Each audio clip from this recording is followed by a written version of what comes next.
सदियों पुरानी एक कहावत है कि पुरुष की सफलता के पीछे किसी न किसी महिला का हाथ होता है, लेकिन जब महिला की सफलता के पीछे पुरुष का हाथ हो तब कहानी बदल जाती है। इन दिनों देश भर में सुर्खियां बनी एसडीएम ज्योति मौर्य और उनके पति आलोक मौर्य की कहानी की चर्चा हर जगह है। हर कोई इसमें अपनी राय दे रहा है। कुछ ज्योति मौर्य को सही बता रहा है तो अधिकतर लोग आलोक मौर्य के साथ खड़े दिखते हैं।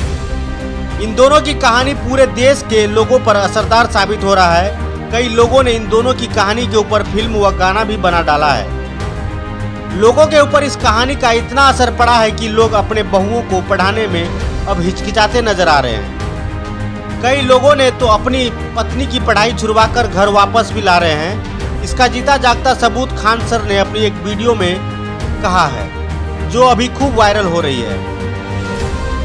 कई लोगों ने तो यह भी कह डाली है कि इन दोनों का आपसी मामला है जो कोर्ट तय करेगी। लोगों को सोशल मीडिया पर इतनी रुचि नहीं लेनी चाहिए, इसमें समाज और अधिक प्रभावित हो रहा है। इतना ही नहीं, इस मामले में निर्भया केस में आरोपियों के वकील रहे एपी सिंह ने भी आलोक मौर्य का साथ देते हुए ज्योति मौर्य पर ऐसी बात कह दी है कि जो अब तेजी से वायरल हो रही है।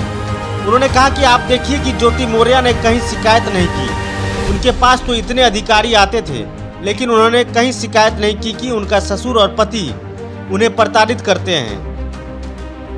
केपी सिंह ने कहा कि यह कहानी तो फिल्मी कहानी हीरा ठाकुर की तरह है, जिसने अपनी पत्नी को एडीएम तो बना दिया, लेकिन यहाँ पर पत्नी ने अपने पति को ही छोड़ दिया है। इधर ज्योति मौर्य ने कहा कि यह उनका निजी मामला है, इसको इतना पब्लिकी में क्यों लिया जा रहा है। इधर आलोक मौर्य जो अपनी दुख भरी कहानी मीडिया को रो रो कर सुनाते नजर आ रहे हैं। अब यह देखना होगा कि इन दोनों की कहानी में विलेन विनय दुबे की नौकरी जाती है या आलोक मौर्य को न्याय मिलता है, या फिर इसी तरह सोशल मीडिया पर अभी यह मामला चलता रहेगा। आगे बढ़ाते हैं, प्रयास करते हैं, तो इसका ये मतलब नहीं पीछे वाले को छोड़ दो। आप आसमान छू लें, लेकिन पैर धरती पर रहना चाहिए। जिस दिन आपने पैर धरती से हटा दिए, आसमान भी एक दिन आपको छोड़ देगा, गिरा देगा। आपको गिरने के लिए समुद्र भी जगह नहीं। लिंक्डइन से नहीं हुई, इंस्टाग्राम से नहीं हुई, फेसबुक से नहीं हुई, पेज से नहीं हुई, शादी.com से नहीं हुई, मैरिज ब्यूरो से नहीं हुई, रास्ता चलते नहीं हुई, क्लब में नहीं हुई, पब में नहीं हुई, बार में नहीं हुई, डांस रूम में नहीं हुई। ये शादी गांव में हुई थी। और गांव में शादी होती है तो एक व्यक्ति जब गांव में घुसता है, लड़की का बाप, पिता, भाई, तो गांव में घुसते ही किसी के बारे में पूछता उनका घर कहाँ है। सब डाटा, पूरा बायोडाटा गांव का वाले बता देते हैं उसको, कौन है, क्या है, कहाँ घर, कौन क्या, सब बता देते हैं। ये महानगर की जिंदगी नहीं है। ऊपर कौन रह रहा, नीचे कौन रहा है, दाएं कौन रह रहा, बाएं में पता नहीं, हमें नहीं पता, हमें नहीं जानकारी। नीचे सफेद लगा है टेंट, किसी की मौत हो गई, ऊपर बैंड बज रहा है, ढोल बज रहा है। ये महानगर नहीं है, ये ग्रामीण परिवेश में शादी हुई, 13 वर्ष पहले शादी हुई। कोई नहीं कह सकता कि ये ऐसे लगाए गए आरोप पूरी तरह झूठ है। अब वो कह रहे फॉर्च्यूनर मांग रहा था, 2009 में फॉर्च्यूनर आई, 10 में फॉर्च्यूनर वो इन्हीं से मांग रहा था, 50 लाख रुपए मांग रहा था। क्या मतलब होता है, चतुर्थ श्रेणी का कर्मचारी 50 लाख रुपए ने देगा, क्यों मांगेगा, क्यों मांगेगा दहेज? 50 लाख रुपए मांग रहा। ससुर टॉर्चर कर रहा था, 13 साल से ससुर टॉर्चर कर रहा था। अरे कमाल है भाई, भाई। और आप एसडीएम थी, आपने कहीं कंप्लेंट नहीं की। महिला मंत्रालय, महिला हेल्पलाइन, महिला हेल्प डेस्क, महिला थाना, महिला फास्ट ट्रैक कोर्ट। आपके यहाँ तो सीओ आते हैं, आपके यहाँ तो थाना अध्यक्ष आते हैं, सैल्यूट करते हैं, ma'am yes I am here. आपने नहीं कहा कि मेरा पति मुझे धोखा दिया, मेरा ससुर मुझे मारता है, पीटता है, टॉर्चर करता है, भूखा।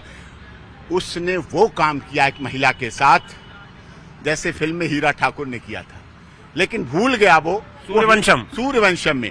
हीरा ठाकुर तो बना, लेकिन हीरा ठाकुर को उसने पूरी नकल नहीं की।